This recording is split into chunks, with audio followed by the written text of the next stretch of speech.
विषय 50 वर्षानंतर काढण्याचं काय प्रयोजन आहे?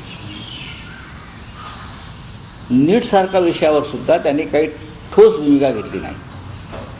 या देशातले लाखो विद्यार्थी आज रस्त्यावर आहेत, त्यांचे पालक रस्त्यावर आहेत. एक पिढी बर्बाद होताना दिसते आहे.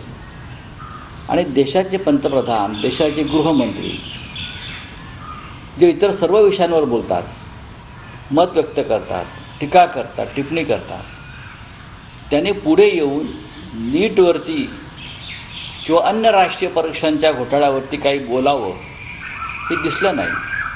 खरं म्हणजे देशाच्या शिक्षण मंत्र्यांनी, धर्मेंद्र प्रधान यांनी राजीनामा द्यावा किंवा त्यांचा राजीनामा घेऊन त्यांना घरी पाठवावं, अशा प्रकारचा हा नीट परीक्षांचा घोटाळा.